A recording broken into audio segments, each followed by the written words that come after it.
Terima kasih saudara, Anda masih bersama kami. Saudara, seorang wanita ditemukan tewas saat memadu kasih dengan pasangannya di pantai mangrove Tuban. Keduanya ditemukan dalam kondisi tergeletak di sebuah gubuk. Sepasang kekasih ditemukan tergeletak dalam gubuk kawasan wisata Pantai Mangrove, Kecamatan Jenuh, Kabupaten Tuban. Saat ditemukan, kondisi laki-laki Cundori, 35 tahun, warga desa Temaji tak sadarkan diri. Sedangkan wanita bernama Noveria Sahputri Siregar, 29 tahun, warga desa Doromukti, meregang nyawa. Menurut keterangan Ibtu Wahid Nur Cahyo, Kapolsek Jenuh, dari laporan warga, kejadian bermula saat keduanya bersantai di gubuk wisata Pantai Mangrove sore hari. Namun saat hendak pulang karena cuaca mendung, tiba-tiba keduanya tak sadarkan diri. Saat terbangun, Cundori mengaku badannya lemas kemudian berteriak meminta tolong. Warga yang menolong keduanya mendapati Noveria sudah tak bernyawa. Awal mula kejadian, tiba-tiba korban langsung roboh dan meninggal dunia. Sementara proses penyelidikan dari Polres maupun dari Polsek. Awalnya dua sejoli ini duduk-duduk atau gimana? Sore hari gitu ya? Iya, sore hari. Polsek mendapat laporan sekitar jam berapa nih? Habis maghrib tadi. Untuk penyebabnya Masih belum penyelidikan dari Polres maupun Polsek. Kedua sejoli tadi itu pasangan apa? Sama istri atau pacar? Belum. Informasi awal dari masih pacaran kan. Kalau yang laki-laki masih ini ya, masih hidup ya? Ya. Guna kepentingan penyelidikan, polisi memeriksa sejumlah saksi dan mengumpulkan barang bukti seperti KTP dan barang-barang milik korban. Sapari Wijaya melaporkan dari Tuban. Saudara, jenazah Praka Dwi Bekti Probosiniwoko, anggota TNI dari Yonif Kostrad 411 Pandawa yang gugur dalam kontak senjata dengan KKB di Papua, tiba di rumah duka di Magetan. Usai disemayamkan saudara dan disolatkan, jenazah langsung diberangkatkan ke Taman Makam Pahlawan. Isak tangis keluarga pecah ketika jenazah Praka Dwi Bekti Probosiniwoko tiba di rumah duka Desa Tegal Arum, Kecamatan Bendo, Kabupaten Magetan. Jenazah diantarkan Panglima Divisi Infanteri 2 Kostrad Mayor Jenderal TNI Haryanto. Dita Kurnia Putri, 27 tahun yang sudah lama menunggu kedatangan jenazah suaminya, tak kuasa membendung air matanya. Sejumlah ibu-ibu terus memberi semangat Dita agar tabah. Praka Dwi Bekti gugur usai kontak senjata dengan KGB di Distrik Paro, Kabupaten Duga, Sabtu 25 November 2023, sekitar pukul 12 waktu Indonesia Timur. TNI Angkatan Darat memberikan penghargaan kenaikan pangkat 1 tingkat, yaitu dari Praka menjadi Kopral 2 atau Kopda Anumerta. Selain itu, keluarga juga menerima uang santunan. Biasanya masih kontak senjata? Enggak, kemarin hanya sekali itu dan mereka terus sudah diadakan kontak tembak, mereka langsung menghilangkan gerilyakan itu, til hilang. Beberapa waktu yang lalu juga mereka sudah ada beberapa yang kena oleh pasukan kita, sekitar 4-5 orang juga dengan persenjataannya. Kemarin pas kita gantian kita yang kena. Itulah risiko dari pelaksanaan tugas operasi dimanapun. Usai disemayamkan dan disolatkan, jenazah diberi penghormatan secara militer. Lalu diberangkatkan ke Taman Makam Pahlawan di Kota Madiun sebagai tempat peristirahatan terakhir. Dirgo Suyono melaporkan dari Magetan.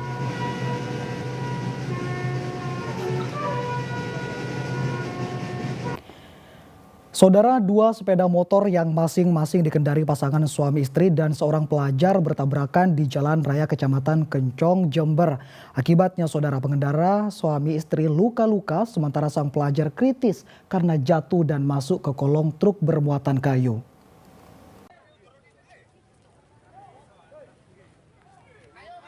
Tabrakan dua sepeda motor itu terjadi di Jalan Raya Kecamatan Kencong, Jember. Evakuasi salah satu korban yakni pelajar SMU bernama Kolidi berlangsung dramatis sebab tubuhnya masuk di bawah kolong truk bermuatan kayu. Korban yang berhasil dievakuasi langsung dibawa ke rumah sakit karena terluka parah dan kritis. Selain Kolili, pasangan suami istri Suparman dan Sakdia juga terluka.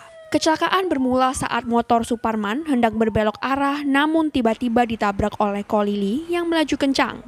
Diduga pengendara motor kurang waspada saat melaju di jalan raya.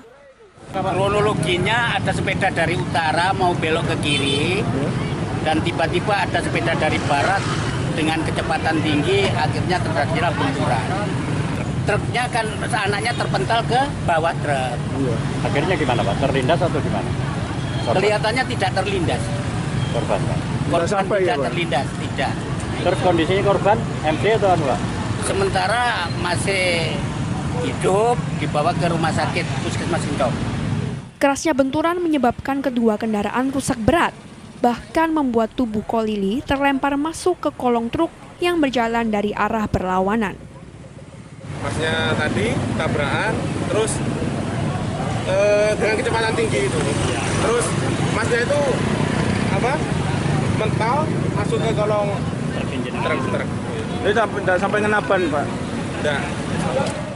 Kasus kecelakaan itu telah ditangani oleh unit Laka Lantas Polres Jember. Tommy Iskandar melaporkan dari Jember. Saudara, sebanyak 81.000 tiket kereta api untuk libur Natal dan Tahun Baru di wilayah Daop 8 Surabaya telah terjual. Disediakan 400.000 tiket dengan mengoperasikan 44 perjalanan kereta jarak jauh tujuan beberapa kota seperti Jakarta, Bandung, Yogyakarta, dan Banyuwangi.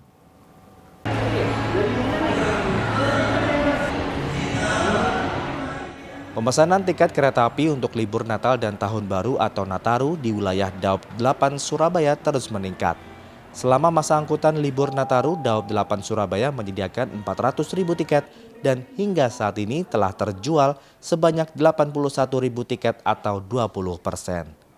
Masa angkutan libur Nataru dimulai tanggal 21 Desember 2023 hingga 7 Januari 2024. Untuk pemesanan terbanyak terjadi di jadwal keberangkatan, yaitu tanggal 22, 23, dan 26 Desember 2023. Sementara untuk kota tujuan favorit diantaranya Jakarta, Bandung, Yogyakarta, Jember, dan Banyuwangi. Selama masa angkutan libur Nataru dioperasikan 44 perjalanan kereta api jarak jauh. Sedangkan kereta yang banyak dipesan yaitu kereta api Erlangga, relasi Surabaya-Jakarta, Probowangi, relasi Surabaya-Jember, dan Sri Tanjung, relasi Surabaya, Banyuwangi, dan Bandung.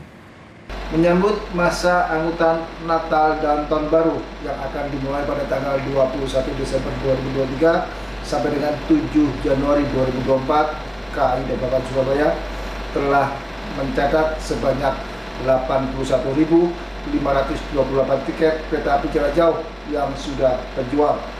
Jumlah tersebut 20% dari total tiket yang kami sediakan pada masa Nataru, yaitu sebanyak 407.642 tiket dengan berbagai kota tujuan. Jumlah tersebut masih akan terus bertambah karena pemesanan tiket terus berlangsung hingga saat ini. PT KAI Daop 8 Surabaya akan menambah pengoperasian kereta api jika terjadi lonjakan penumpang selama masa angkutan Nataru. Dari Surabaya, Ari Purwanto melaporkan.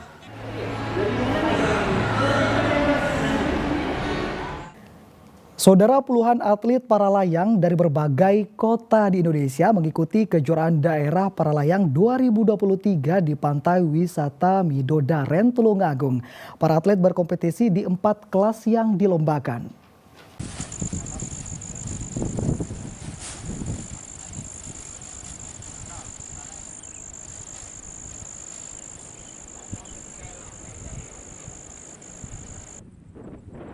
Kejurda para layang ini diselenggarakan di Pantai Wisata Midodaren, Kecamatan Besuki, Tulungagung. Dipilihnya pantai ini karena merupakan salah satu tempat untuk event para layang terbaik di Indonesia. Selain kawasan pantainya yang indah, akses dari tempat pendaratan dan tempat take off relatif mudah. Para peserta mengaku cukup tertantang untuk menaklukkan langit Tulungagung melalui para layang. Atlet yang telah puluhan kali terbang ini terkesan dengan medan bukit dan kawasan pantai Midodaren.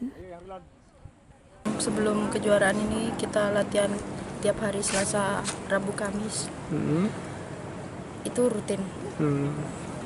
Kalau para layang di lokasi ini sudah berapa kali? 2 kali. 2 kali ini? Iya, 2 kali ini. Gimana tanggapannya dengan kondisi? Kalau yang dulu landingnya enggak yang landing sekarang. Dulu landing di Bayem. Kalau sekarang kan baru, tempatnya juga baru kan Pak. Lebih gimana? Lebih enak juga sih, nggak terlalu jauh kayak yang dulu. Untuk persiapannya pastinya juga latihan ya Pak ya, kan venue para layang itu nggak cuma di sini, ada juga di Batu, Modangan, dan beberapa tempat lain di Jawa Timur, termasuk di Madiun juga. Nah, saya juga latihannya ya di Madiun juga, dan di beberapa tempat yang lain gitu. Ada persiapan khusus nggak? Mungkin persiapan khususnya karena ini di pantai ya, jadi mengingat-ingat lagi kalau misalnya angin di pantai itu seperti apa. Setelah terbang gimana sensasinya atau pengalamannya gimana? Wah, di Tulungagung ini salah satu tempat venue para layang yang bagus banget ya pemandangannya, karena kan di depan pantai banget dan pantainya juga proper pantai yang memang tempat wisata, dan di sini juga udah pemandangannya juga bukit-bukit dan lain sebagainya, jadi mantap banget. Kejuaraan ini diikuti puluhan atlet senior dan junior dari seluruh Jawa Timur seperti Malang, Surabaya, Mojokerto, Banyuwangi, bahkan ada juga atlet luar daerah seperti dari Sulawesi dan Bali. Ada 4 kelas yang dilombakan dalam event ini, yakni kelas siswa putra dan putri, kelas usia 19 putra dan putri, usia 22 putra putri, serta kelas umum. Menurut Ketua Federasi Aerosport Indonesia Fasi Tulungagung, proses penilaiannya dititik beratkan pada aspek ketepatan mendarat. Karena ini kategori ketepatan mendarat atau akurasi, penilainya ada titik sasaran di belakang itu mulai dari angka terendah 00 sampai 500. Yang mana nanti bisa mendarat paling tengah nilai 00 itu yang juara. Dengan kejuaraan ini diharapkan muncul atlet para layang yang berprestasi dan memacu pengembangan olahraga para layang di Indonesia. Danu Sukendro melaporkan dari Tulungagung.